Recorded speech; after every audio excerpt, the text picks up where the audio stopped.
Tis. Bismillahirrahmanirrahim. Assalamualaikum warahmatullahi wabarakatuh.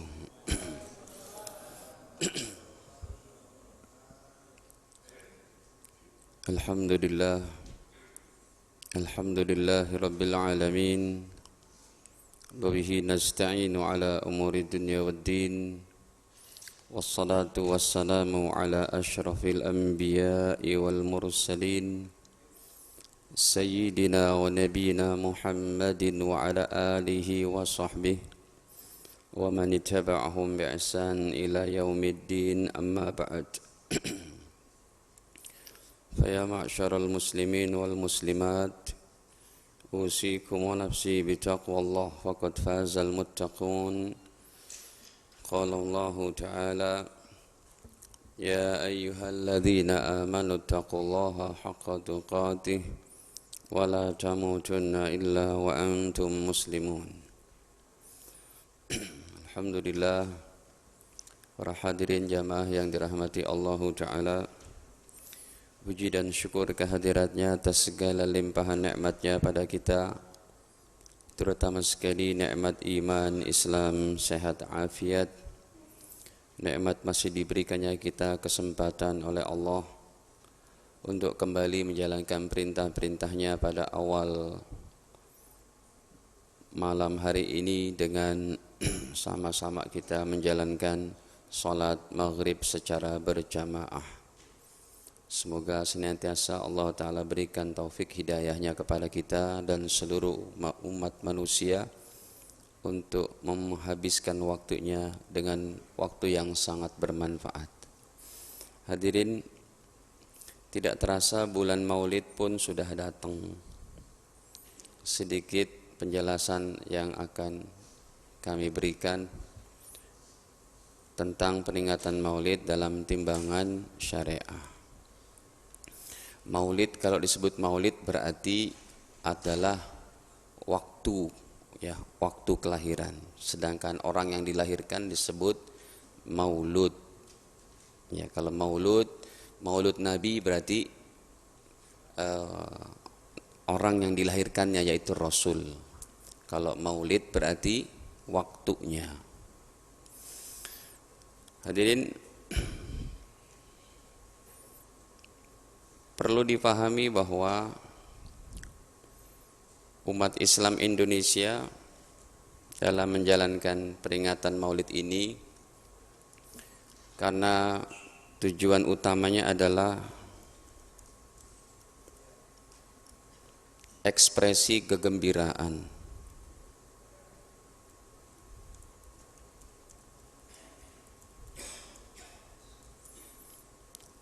dengan lahirnya pemimpin dua alam, penyelamat dua alam.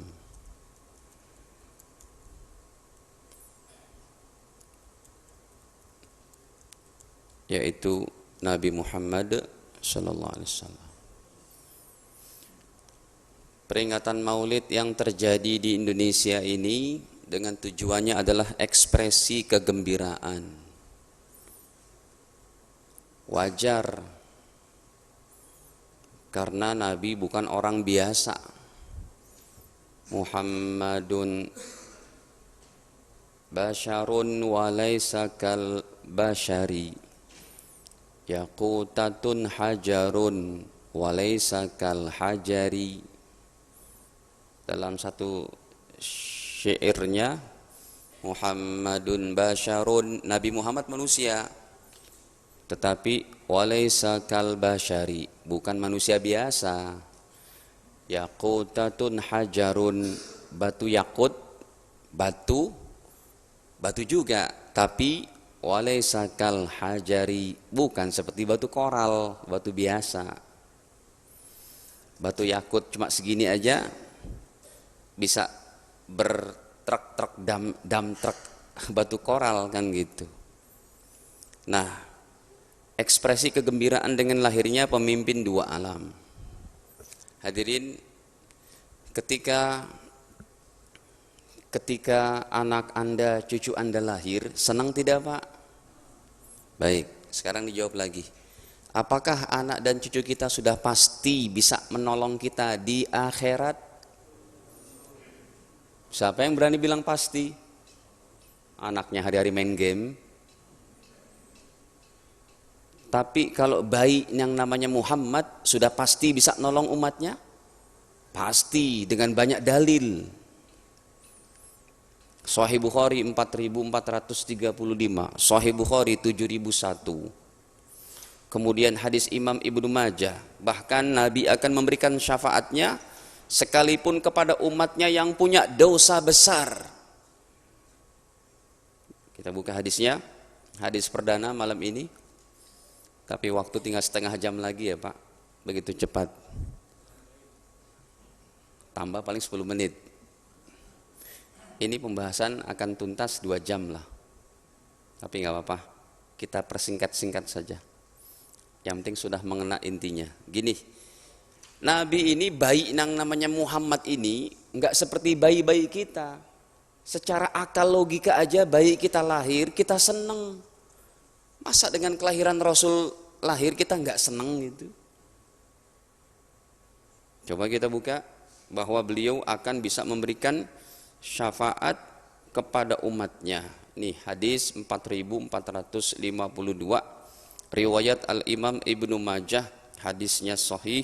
Baginda bersabda, inna syafa'ati, sesungguhnya pertolonganku atau syafaatku yaumal qiyamah, pada hari kiamat, li ahlil kabair, aku peruntukkan sekalipun untuk umatku yang punya dosa besar, min ummati, dari umatku. Nabi Muhammad lahir, kita senang karena beliau adalah bukan cuma seorang nabi biasa, beliau adalah pemimpin penolong kita di akhirat bahkan. Atau kalau kita buka Sahih Bukhari-nya 4435, Nabi Adam angkat tangan, saya enggak bisa berikan syafaat. Nabi Nuh angkat tangan, saya tidak bisa berikan pertolongan. Nabi Musa angkat tangan, saya enggak bisa berikan pertolongan. Nabi Ibrahim angkat tangan, saya pernah berbohong 3 kali katanya. Nabi Musa, saya pernah mukul orang sampai mati. Nabi Adam, saya pernah makan buah khuldi. Nabi siapa lagi? Nabi Nuh pernah berdoa hancurkan seluruh umat dalam surat Nuh ayat 26. Rabbi la tadar 'alal ardi minal kafirina dayyara. Innaka intadarhum yudillu ibadak wala yalidu illa fajiran kafara. Surat Nuh ayat 26. Sehingga Nabi Nuh berdoa, ya Allah hancurkan seluruh orang kafir, aku enggak berani untuk berikan syafaat. Tapi baginda yang mulia, nih hadirin,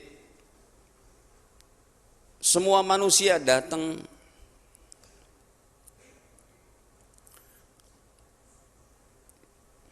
4435 dalam Maktabah Syamilah. Ketika semua datang manusia minta pertolongan kepada Adam, ya wahai Adam, kamu adalah bapak seluruh manusia. Kita datang kepada Nabi Adam. Nabi Adam menjawab, nafsi, nafsi, saya tidak berani berikan syafaat, sendiri-sendiri. Datang kepada Nabi Nuh. Nabi Nuh pun berkata, saya pun tidak berani berikan syafaat. Datang kepada Nabi Ibrahim. Nabi Ibrahim pun, ya Sayyiduna Ibrahim katakan, saya pun tidak berani berikan syafaat, sendiri-sendiri. Datang kepada Nabi Musa, demikian juga Musa alaihissalam katakan, saya tidak berani, tidak bisa berikan syafaat. Datang kepada Isa bin Maryam pun tidak berikan syafaat. Tapi ketika datang Nabi Muhammad, kita diberikan syafaat oleh beliau. Sehingga ucapan baginda Rasul, ummati, ummati, ya Allah. Kata Allah, wahai Nabi Muhammad, angkat kepalamu, berikan syafaat, kamu diizinkan. Akhirnya Nabi Muhammad hanya berkata, ya Allah, Rabbi ummati. Tuh lihat, Rabbi ummati, Rabbi ummati. Ya, faqul ummati ya Rabbi ummati, umatku ya Allah, umatku. Para jamaah dirahmati Allah, kita kembali. Demikian juga ekspresi kegembiraan ini ada dalilnya ketika Abu Lahab gara-gara mendengar berita Nabi Muhammad dilahirkan, beliau memerdekakan budak sahayanya yang bernama Suwaibah yang diimpikan oleh sebagian keluarganya. Ini dicantumkan oleh Al-Imam Bukhari dalam hadisnya yang termasuk Sahih Bukhari adalah hadis kitab yang terbaik setelah Al-Quran di kolong jagat raya ini. Kalau ditanya di kolong jagat raya ini kitab terbaik apa? Sahih Bukhari. Ya, dalam hadis Sahih Bukhari, ketika Abu Lahab sudah meninggal, maka sebagian daripada keluarganya bermimpikan, bagaimana keadaanmu setelah kamu mati? Maka si Abu Lahab katakan, ya, saya enggak pernah istirahat, tetapi setiap hari Senin aku diringankan siksaanku. Qala Abu Lahab, tuh Abu Lahab berkata, Sahih Bukhari hadisnya, lam alqa ba'dakum, setelah aku meninggal dunia enggak pernah merasakan istirahat, ghairu anni suqitu, kecuali setiap hari Senin saya dikasih minum, karena pada hari Senin saya dengar Muhammad lahir, aku merdekakan budak perempuan sahayaku yang bernama Suwaibah. Kalau Abu Lahab yang kafir aja masih dapat kayak begini, apalagi orang Islam yang senang dengan kelahiran Rasul. Anak pertama saya hadirin lahir sungsang. Apa? Sungsang. Sungsang gimana sih? Kepalanya di sini atau kepala di sini, kaki di bawah. Kata sebagian rumah sakit, Pak Ustadz, kalau kelas 3 10 juta, kelas 2 15 juta sesarnya, kelas 1 20, VIP 35 gitu ya. Duit semua itu. Saya doa, baca Yasin, ikhtiar, subhanallah. Itu baik sudah umur tua, Allah Maha Kuasa, keluarnya kepala duluan akhirnya. Saya senang gak Pak? Lahir anak saya yang pertama itu pas adzan subuh, hari Senin, seperti hari lahirnya Nabi Muhammad SAW. Saya ingat ini lahirnya hari Nabi nih, hari Senin. Kemudian saya senang banget kan Pak, nggak keluarkan uang sebanyak itu. Padahal anak saya pun belum tentu bisa menolong saya. Itu pun saya gembiranya kayak gitu. Seperti Abu Lahab ini gembira dengan, padahal dia belum Islam, tetap dapat manfaat. Kemudian hadirin, tujuannya juga supaya yaitu memupuk kembali kecintaan, menambah kembali kecintaan kepada baginda Nabi.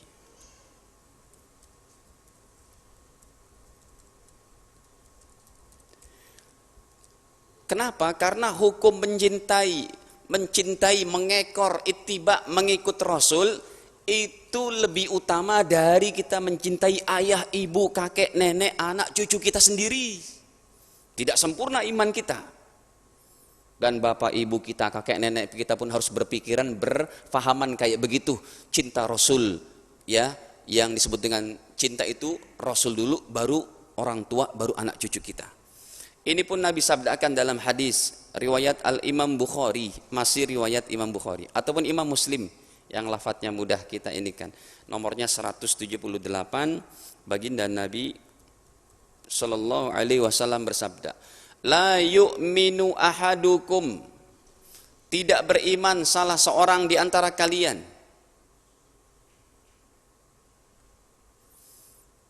Nih, tidak beriman salah seorang di antara kalian hatta sehingga aku ahabba ilaih, lebih dicintai dalam hatinya, melebihi waladihi, anak cucunya, wa walidihi, ayah ibunya, wan nasi ajma'in, dan seluruh manusia. Enggak sempurna iman kalian kalau aku tidak berada pada posisi atas dicintai dalam hatimu. Arti cinta di sini adalah cinta mengikut, ittiba, menerima apa yang dibawa oleh baginda Rasul. Banyak sekali itu dalilnya dalam Al-Quran. Wajib ikut kepada Rasul, taat kepada Rasul, cinta kepada Nabi. Ya, contohnya saja ayat-ayatnya hadirin. Ya, Allah firmankan dalam contohnya dalam Al-Ahzab ataupun Ali Imran dulu deh. Ali Imran, ya, ayat ke-31. Allah berfirman, qul in kuntum tuhibbunallaha fattabi'uni, katakanlah wahai Nabi, in kuntum tuhibbunallah, katakan kepada umatmu, kalau kalian cinta kepada Allah, fattabi'uni, maka ikutilah aku, kata Rasul, ikuti Nabi Muhammad. Jadi dalam rangka peringatan Maulid seperti ini, disemangati umat Islam supaya ittiba kepada Nabi, cinta lagi kepada beliau, menghidupkan sunnah-sunnahnya. Ya, yuhibbukumullahu wa yaghfir lakum dunubakum. Kalau kalian mengikuti Rasul, maka Allah akan cinta kepada kalian dan Allah akan ampuni dosa-dosa kalian. Ataupun dalil yang lainnya, bahkan hadirin, orang yang menyelisihi sunnah Nabi diancam dalam surat An-Nur. Ini umat Islam yang menyelisihi menyelisihi sunnah Nabi diancam akan terkena fitnah, ya, ataupun terkena cobaan, ataupun terkena siksa yang pedih. Termasuk sunnah Nabi itu celana cingkrang sama cadar. Tapi ya kalau mau diproses jangan digeneralisir bahwa celana cingkrang pasti terpapar pemahaman radikal dan teroris, belum tentu gitu ya. Contohnya guru kita yang bulan kemarin datang, guru mulia Habib Umar bin Hafiz yang hafal 100.000 hadis, kan sama istrinya datang, istrinya bercadar. Beliau sangat lembut dakwahnya. Ya, baik. Hadirin, contoh dalam surat An-Nur ayat ke-63. Falyahdharil ladzina yukhalifuna an amrih an tusibahum fitnatun aw yusibahum adabun alim. Dalam surat An-Nur surat ke-24 nih ayat ke-63. Bahkan Allah ancam itu bagi orang yang menyelisih sunnah Rasul. Paling tidak umat Islam dalam peringatan Maulid diberikan ingatan oleh para ulama, para habaib, ayo kita ikuti sunnah Nabi, jangan menyelisihi. Termasuk menyelisih sunnah Rasul tuh seperti rambut-rambut yang di model-model sama anak-anak kita, sama anak-anak muda itu. Rambutnya di yang namanya apa modelnya Pak? Ini gundul, ini sisa gitu. Mohak. Apa? Mohak. Apa arti mohak Pak? Rambut pang gitu ya. Itu termasuk menyelisih sunnah Rasul. Allah berfirman, "Falyahdharil ladzina yukhalifuna an amri." Hendaklah takut orang yang menyelisihi daripada sunnah Nabi, antusibahum fitnah, terkena fitnah, au yusibahum adabun alim, ataupun terkena daripada siksa yang pedih. Hadirin, kemudian juga kalau daripada niatan diadakan maulidannya ini selain ekspresi kegembiraan, menambah kecintaan kepada Nabi, kemudian juga menghidupkan supaya bisa menghidupkan sunnah Nabi, ini salah di mana kalau niatnya kayak begini? Sebab innamal a'malu binniyat. Nah, di sini sedang terjadi degradasi pemahaman ilmu agama secara istimbat, secara pengambilan dalil yang tidak pernah diajarkan oleh ulama-ulama terdahulu. Pengambilan dalil dengan perkataan tidak ada contoh Nabi. Bapak Ibu sudah siap dengerin saya lagi? Mulai serius nih. Tadi belum serius ya. Hadirin, jadi niat-niat yang baik ini mengekspresikan kegembiraan. Rasul pun berekspresi akan kegembiraan ulang tahunnya. Kalau nggak mau dikatakan Rasul memperingati, Rasul mensyukuri hari kelahirannya, beliau pun mengekspresikan itu. Ada dalam Sahih Muslim 2807. Coba kita buka lagi dalilnya. Nih, dalam Sahih Muslim, beliau ditanya, "Ya Rasul, kenapa Tuhan berpuasa pada hari Senin?" Nih, 2807. Dalam hadis Sahih Muslim, kitab terbaik ketiga di kolong jagat raya ini setelah Bukhari, setelah Al-Quran. Nabi ditanya, beliau ditanya, an saumil isnain, tentang puasa Senin. Faqal, Maka baginda Rasul menjawab, fihi wulidtu, puasa hari Senin, saya berpuasa karena hari itu hari aku dilahirkan. Beliau mensyukuri, berekspresi dengan cara berpuasa hari Senin. Wa fihi unzil alayya, dan pada hari Senin itu, tepatnya malam Senin, diturunkan juga ayat-ayat pertama dari 6.000 sekian ayat, yaitu 5 ayat pertama surat Iqra bismi rabbikal ladzi khalaq. Maka aku bersyukur dengan cara berpuasa. Apalagi datangnya Rasul, lahirnya Rasul yang menjadi syukur bagi seluruh manusia, karena tanpa beliau kita akan berada tetap dalam keadaan gelap. Dalam surat Asy-Syura ayat 52-53, surat ke-42, Allah katakan, innaka la tahdi ila siratim mustaqim siratillah. Sesungguhnya Rasul akan memberikan petunjuk kepada kalian, menuntun kalian kepada jalan siratil mustaqim. Dalam surat Asy-Syura ini coba kita lihat.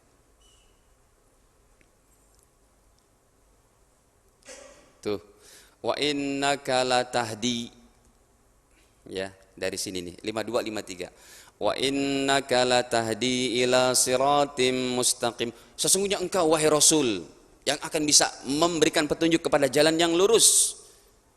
Jalan apa? Siratillah, yaitu jalannya Allah Subhanahu wa taala. Nah, hadirin, jadi dengan niat-niat seperti ini, ada sebagian umat Islam, sebagian kecil sih, sebab peringatan Maulid kayak begini untuk mengekspresikan kegembiraan, untuk menambah kecintaan kepada Nabi, menghidupkan sunnah, paling tidak silaturahim di antara warga yang nggak pernah ke masjid. Kami tambahkan nomor 4-nya, paling tidak apa? Silaturahim,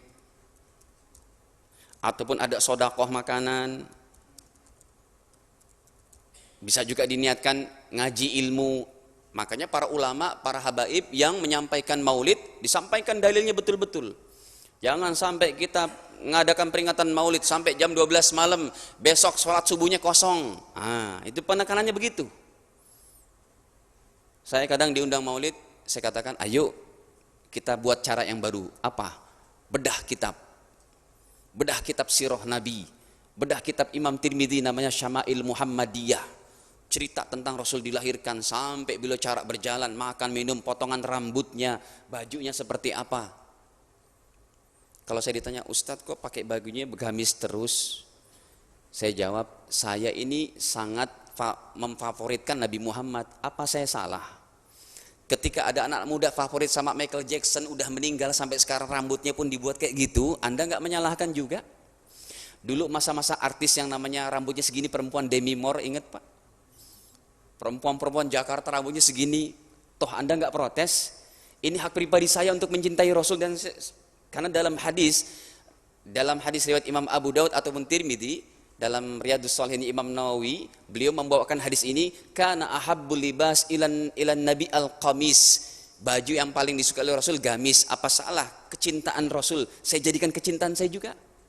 Dan Allah tidak akan memilih setiap pakaian, sendal, dan perilaku Rasul kecuali dari wahyu Allah Ta'ala.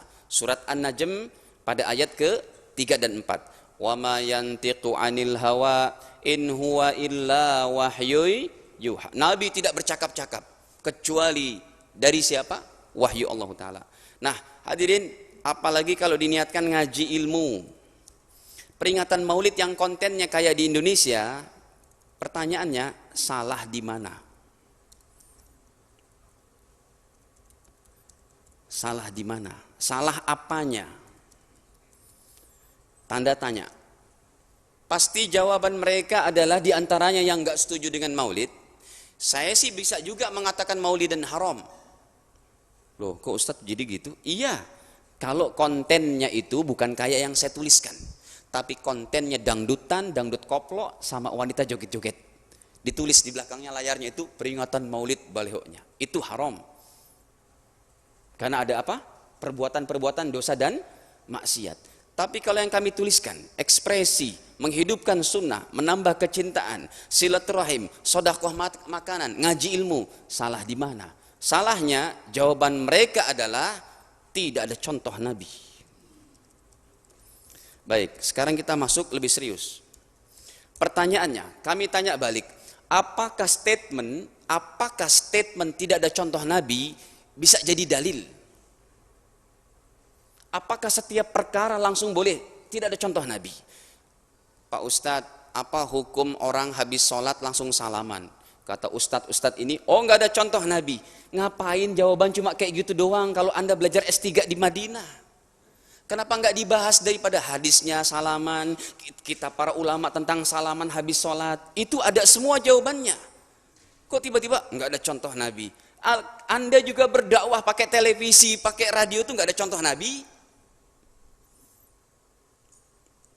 Hadirin, maka ketika pertanyaan tidak ada contoh Nabi, kami jawab bahwa Anda telah terkeluarkan diri Anda telah terkeluar dari pemahaman pengambilan dalil.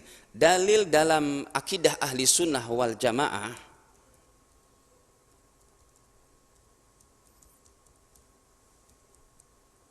ya, ahli sunnah wal jamaah ada 4. Ini yang disepakati. Yang pertama, dalil diambil dari apa? Al-Quran. Yang kedua, as-sunnah atau al-hadis. Yang ketiga diambil dari apa? Ijma. Apa arti ijma? Konsensus, kesepakatan para ulama. Yang keempat diambil dari apa? Kias. Apa arti kias? Analogi. Hadirin, ini disepakati ini. Kalau setiap masalah yang Anda ditanyakan, boleh Anda jawab, yaitu nggak ada contoh Nabi. Ya. Ini pasti zakat fitrah setiap tahun kita salah semua. Karena kita bayar zakat fitrah pakai duit sama beras. Nggak ada contoh Nabi. Tapi dari mana ulama membolehkan itu? Dari kias, analogi. Dikiaskan, Rasul membayarnya dengan korma dan gandum karena itu merupakan makanan pokok. Kita nggak makan gandum, nggak makan korma juga sebagai makanan pokok. Maka dikiaskan, dianalogikan, diserupakan hukumnya. Dan itu disepakati oleh para ulama. Bahkan kalau hari ini sampai ada satu komunitas makannya jagung, mesti yang dibayarkan zakat fitrahnya apa? Jagung. Kalau makan sagu. Jadi lembut permainan hukumnya. Nggak serampangan. Oke, kalau memang mereka pun tidak mau menerima ini, baik. Sekarang kami ikuti alur dari Anda semua. Tidak ada contoh Nabi.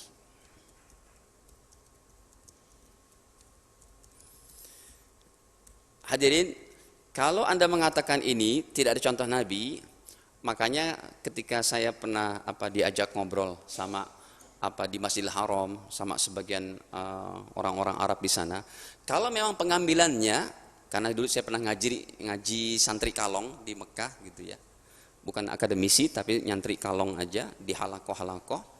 Dan kalau kita umrah pun duduk di majelisnya Syekh Al-Badr, Syekh Fulan-Fulan gitu ya.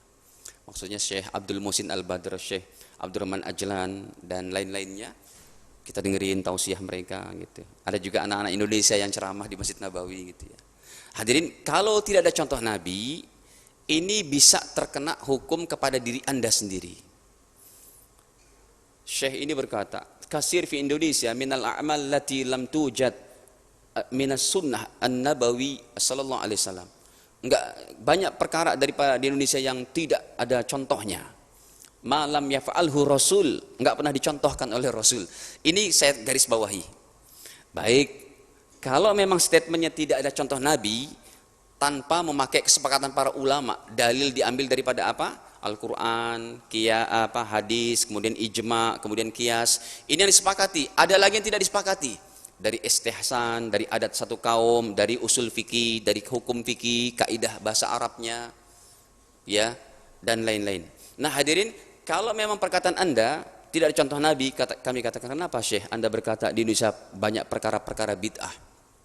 Karena nggak ada contoh Nabi, kayak maulidan, pukul beduk sebelum adzan, kemudian juga, jadi semuanya harus contoh Nabi. Iya. Kalau gitu, saya katakan Syekh, kami ada analisa pribadi saya.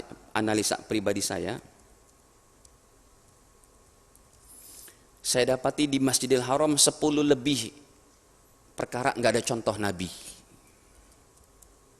Tolong dijawab. Ini masuk dalam ranah adat, kebiasaan dan juga ibadah. Lalu Syekh itu merasa, masa kami negeri sunnah, Saudi negeri sunnah, menghidupkan sunnah, nggak mungkin nggak ada contoh. Baik, saya tuliskan. Yang pertama, Ka'bah. Ini kebiasaan, adat, bukan ibadah. Ka'bah ditutupi pakai kain apa?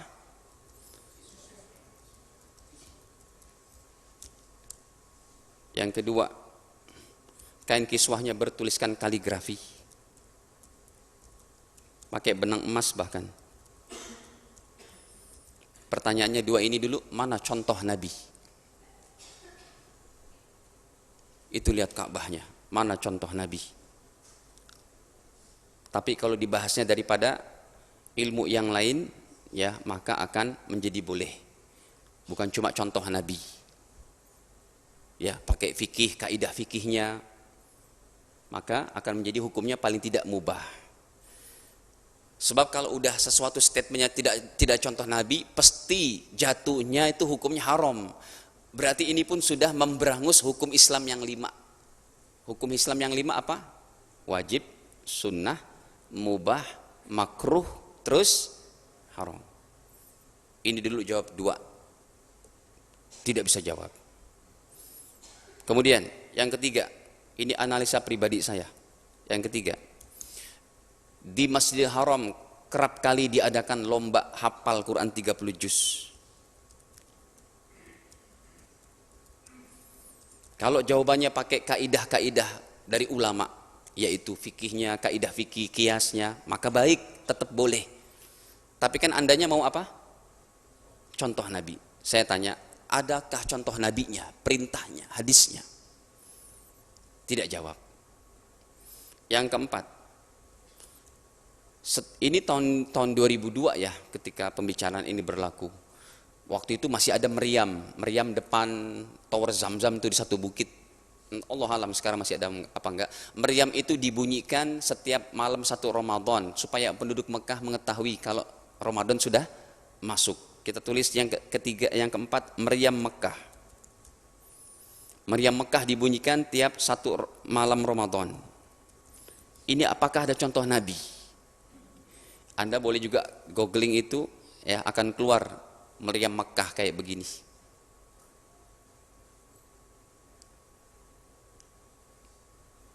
Ini ada contoh Nabi? Tidak bisa jawab. Hadirin, kemudian sudah saya cukupkan yang masalah adat kebiasaan, bukan masuk ranah ibadah, cukup 4 ini saja. Kalau kesananya nanti tambah bingung dia. Yang kelima, saya masuk pada ranah ibadah. Mana contoh nabinya? Mana hadis nabinya? Setiap malam tarawih di Masjidil Haram baca 1 juz. Dan ini dibaca oleh Imam Sudais atau Imam Syurim atau imam-imam yang lainnya. Kalau dibahasnya pakai fikih, usul fikih, kaidah-kaidah kias yang lainnya pasti boleh. Dan itu bagus ketimbang tarawih kita cuma baca alam taro, alam nasroh. Ketimbang tarawihnya kita cuma baca kulhu sama kuliah gitu kan. Ini bagus, tapi kan Anda maunya apa? Contoh Nabi. Mana dalilnya? Jangankan Nabi baca tiap malam tarawih 1 juz. Hadis tentang Rasul tarawih sepanjang bulan Ramadan, sepanjang 9 tahun pun enggak ada. Tarawih dimulai berjamaah ketika naiknya Umar bin Khattab jadi khalifah. Yang dijadikan imam pertama kali adalah Ubay bin Ka'ab. Ya, bersama Zaid bin Sabit. Nah hadirin, ini yang kelima. Ini sudah masuk ranah ibadah. Tolong dijawab, tidak bisa. Kalau emang Anda mau statementnya nggak ada contoh Nabi. Pak Ustadz, apa hukumnya? Assalamualaikum warahmatullahi. Assalamualaikum warahmatullahi. Ngusap muka. Oh, nggak ada contoh Nabi. Mbok ya dicari dulu, dibahas dulu fikihnya. Jangan tergesa-gesa seperti itu untuk menyudutkan umat Islam yang mengamalkan itu. Siratal ladzina an'amta 'alaihim ghairil maghdubi 'alaihim waladdallin. Rabbighfirli. Amin. Ustaz, saya tanya, itu baca Rabbighfirli setelah waladdallin ada dalilnya tidak? Tidak ada contoh Nabi. Ini orang keburu-buru banget sih. Kenapa enggak dibahas fikih 4 madhabnya dulu? Hati-hati pemahaman ini. Tapi jualan mereka memang laku keras. Karena banyak anak-anak muda yang baru hijrah tertipu dengan casingnya ini. Ayo kita kembali kepada Quran dan Sunnah. Harus ada contoh Nabi. Padahal itu yang disebut statement harus ada contoh Nabi itu bukan pengambilan dalil. Itu namanya jalan pintas bagi orang yang terputus asa dengan tidak menemukan daripada dalilnya atau fatwa ulamanya. Hadirin yang keenam. Sudah adzan? Yang keenam contohnya, setiap kita umroh ataupun haji, maka setiap habis sholat 5 waktu di Mekah, di Masjidil Haram, kita tidak bisa untuk melaksanakan sholat sunnah, tidak bisa melaksanakan dzikir masnunah habis sholat, karena selalu ada sholat apa? Sholat jenazah. Setelah imamnya assalamualaikum warahmatullah, assalamualaikum warahmatullah, assalatu alal amwati wat tifli rahimakumullah, salat jenazah. Enggak bisa kita sempurnakan zikir kita. Pertanyaannya, mana dalilnya setiap jenazah orang Mekah harus disolatkan di Masjidil Haram?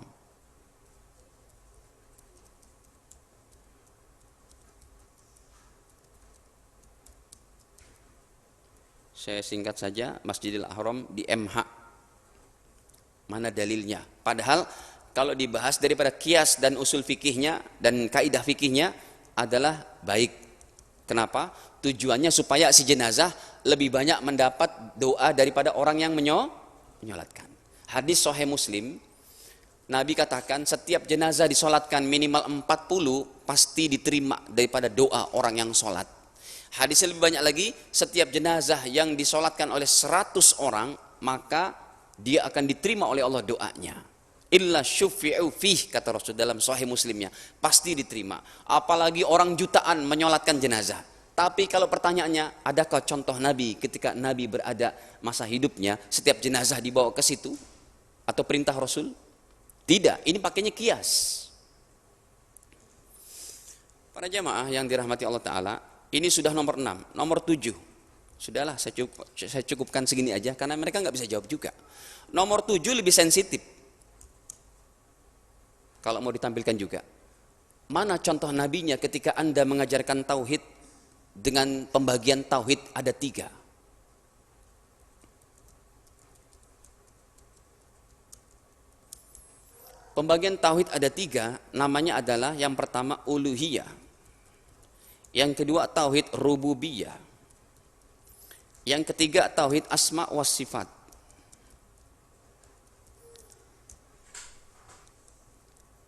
Ketika kami mengikuti statement Anda yang cuma masalah maulidan, bukan ibadah, bukan masalah akidah, dengan tujuan-tujuan yang sudah kami paparkan, kami jelaskan untuk berekspresi akan kelahiran baginda Rasul, menghidupkan sunnahnya, mencintai Nabi supaya lebih ini lagi, lebih cinta lagi.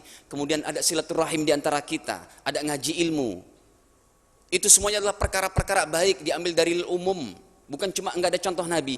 Kalau tidak ada contoh Nabi, ini lebih berat karena pembagian tauhid dari 3 tidak pernah disabdakan oleh Nabi. Jangankan hadis sahih, hadis lemah pun tidak pernah ada.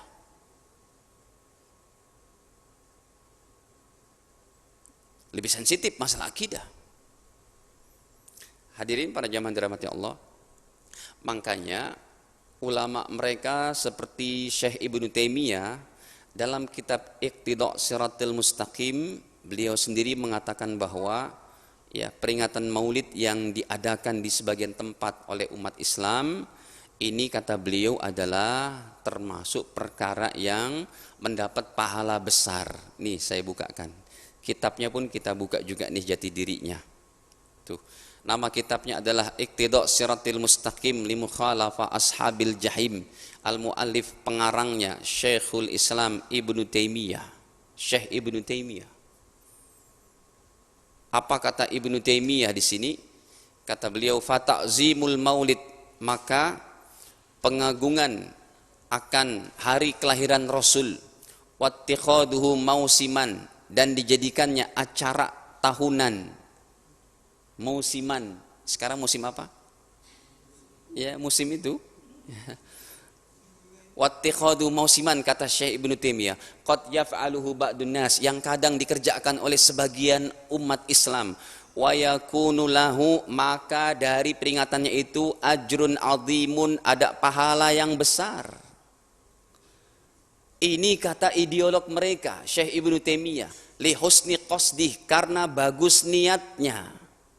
Sebagaimana tadi sudah kami sampaikan, ekspresi menghidupkan sunnah, ada ukhuwah Islamiyah, ada sodakoh makanan, ada ngaji ilmu, wa ta'dhimihi li Rasulillah, dan juga karena mengagungkannya kepada siapa? Baginda Rasul sallallahu alaihi wasallam. Karena Syekh Ibnu Taimiyah, kalau kita baca dalam biografi beliau, dari muridnya diantaranya Amr bin Bazzar, dalam kitabnya, yaitu contohnya kitab fi manaqib Ibnu Taimiyah, Al-A'lamul Aliyah fi manaqib Ibnu Taimiyah. Kalau memang statementnya tidak ada contoh Nabi, pasti Syekh Ibnu Taimiyah terkena hukum bid'ah dan haramnya. Saya buka kitabnya. Nih, kitab ini karya muridnya beliau, ya. Namanya adalah kitab Al-A'lamul Aliyah fi manaqib Ibnu Taimiyah. Penulisnya adalah Umar bin Bazzar. Baik, kita buka. Apa kebiasaan daripada Ibnu Taimiyah? Kalau pagi hari itu habis sholat subuh. Wa kuntu muddata iqamati bi Dimashq. Ketika saya masih tinggal di Damaskus. Damaskus itu bahasa Arabnya Dimashq. Belakangnya cuma ko. Cuma ke bahasa Indonesianya atau bahasa Inggrisnya tiba-tiba belakangnya ada sin, Damaskus gitu ya. Padahal bunyi. Ya sudah. Adzan dulu deh.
Hadirin, ini sedikit lagi sebelum kita tanya jawab. Jadi apa yang dikatakan oleh Syekh Ibnu Taimiyah, fata'dhimul maulid wattiqaduhu mausiman qad yaf'aluhu ba'dun nas, bahwa peringatan maulid yang dijadikan sebagai peringatan acara tahunan itu dapat pahala besar. Wajar kalau beliau berkata begitu, karena Imam Ibnu Taimiyah ini tidak mempunyai statement tidak ada contoh Nabi. Beliau sendiri sebagai ideolog pertama orang-orang ini, kaum ini, tidak pernah memiliki statement tidak ada contoh Nabi. Buktinya ini. Ini muridnya yang menulis, Amr bin Bazzar, dalam kitab Al-A'lamul Aliyah fi Manaqib Ibn Taimiyah. Lihat, wa kuntu muddata iqamati, ketika saya tinggal di Dimashq, di kota Damaskus, Suriah sekarang yang lagi hancur lebur itu, naudzubillah. Ya, mulazamahu jallan nahar, yang saya bersama beliau siang hari, wa katsiran minal lail, baik malam hari terus sama beliau. Wa kana yudnini, satu waktu beliau mendekati aku didekati, duduknya dekat beliau. Hatta yujlisani ilayya ila janibih, sehingga aku didudukkan di dekat beliau di sampingnya. Habis sholat subuh nih ceritanya. Wa kuntu asma' ma yatlu, dan aku mendengar apa yang beliau baca. Wa ma yadkur, dan apa yang beliau kerjakan dari dzikir. Hina izin, pada saat itu. Fara'aituhu yaqra' al-Fatihah. Maka dari situ saya mengetahui rupanya beliau habis sholat subuh selalu mengamalkan bacaan surat Fatihah. Wa yukarriruha, dan diulang-ulang surat Fatihahnya itu. Wa yaqta' dzalikal waqt, dan dia berhenti kullahu, semuanya dia berhenti, ani minal fajar ila irtifa'i syamsi, beliau ini mulai baca surat Fatihahnya habis sholat fajar, sholat subuh sampai matahari terbit. Fit takriri tilawatiha, dalam rangka dikirnya baca surat Fatihah diulang-ulang. Jadi dikirnya yang didawamkan oleh Ibnu Taimiyah, oleh Syekh Ibnu Taimiyah habis sholat subuh sampai terbit matahari, beliau tidak kemana-mana, maka beliau membaca surat Fatihah diulang-ulang sampai terbit matahari. Pertanyaannya, kalau statementnya ada contoh Nabi atau tidak, pasti beliau terkena hukum sebagaimana Anda yang menghukumi haram. Ini orang hafal 1,5 juta hadis, alimnya bukan main. Sementara orang-orang sekarang yang cuma S3 saja, Pak, hafal 1000 hadis juga tidak, cuma berani menyimpulkan tidak ada contoh Nabi. Ini beliau melakukan, ada contoh Nabi tidak? Apakah ada hadisnya Rasul berzikir habis sholat subuh sampai terbit matahari cuma baca surat Fatihah? Tidak pernah ditemukan. Nah hadirin, jadi saya yakin kalau Imam Ibnu Taimiyah dalam kitab Iqtidha-nya tadi mengatakan bahwa peringatan Maulid ini masih baik karena niatnya yang baik, sekalipun tidak ada contoh Nabi, tapi bisa diambil daripada dalil-dalil yang umum, dalil-dalil tentang kias, dalil-dalil tentang peristiwa-peristiwa pengagungan kepada baginda Rasul. Apalagi dalam surat Ibrahim, dalam ayat kelimanya, kalimat terakhirnya Allah firmankan, wa dzakirhum bi ayyamillah, dan berilah peringatan, ingatkan mereka akan nikmat-nikmat Allah. Nikmat Allah terbesar apa, Pak? Kelahiran Nabi Muhammad sallallahu alaihi wasallam. Dah. Ada yang tanyakan sampai sini hadirin? Masih ada 3 menit, 4 menit. Kalau nggak ada, alhamdulillah sudah jelas berarti ya. Ya betul, nggak ada yang bertanya ini. Ada yang tanya, jemaah? Kali ibu ada yang tanya tuh, mau bertanya ya bu? Enggak.